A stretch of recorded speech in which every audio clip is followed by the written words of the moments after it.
Granny and Mimi kitchen থেকে সবাইকে শুভ দুপুরে স্বাগত জানাই। আজকে আমি মিষ্টি কুমড়োর শাক রান্না করব মুসুর ডাল দিয়ে। তো শুকনো লঙ্কা আর জিরা ফোড়ন দিয়ে, হলুদ আর জিরে গুঁড়ি একটু দিয়ে রান্না করব। তার উপরে মুসুর ডাল দেবো। তো মুগ ডাল দিয়ে রান্না করলে আমাদের সবাই ভালো পায় না, তাই মুসুর ডাল দিয়ে রান্না করি। মুসুর ডাল বেশি খাওয়া ভালো না জানা সত্ত্বেও রান্না করি। তো আজ আমাদের এখানে গ্যাসের প্রবলেম, লাইন গ্যাস, ট্যাঙ্কি গ্যাস না, আমাদের এখানে লাইন গ্যাস, লাইনে নিচে থেকে পাইপ থেকে আমাদের গ্যাস আসে। তো আজকে শুনলাম যে আজকে সকাল 8টা থেকে রাত্রে 8টা পর্যন্ত গ্যাস থাকবে না, তাই আমরা আমাদের আশেপাশে যারা আমরা আছি সবাই আজকে জলদি জলদি 8টা বাজার মধ্যে মধ্যে সবাই রান্না টান্না করার জন্য যোগাযন্ত্র করলাম। তাই আমার বৌমা কেটেছিল শাক, তো শাক কাটাটা দেখাতে পারিনি আপনাদেরকে, কারণ আজকে জলদিতে ছিলাম আমরা।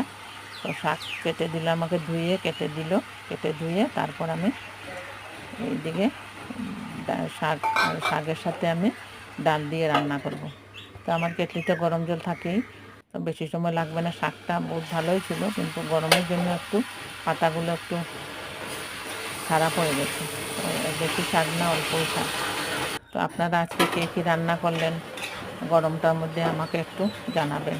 আজকে আমার রান্না শাক, ডাল দিয়ে মিষ্টি কুমড়া শাক আর এদিকে শুটকি বাটা।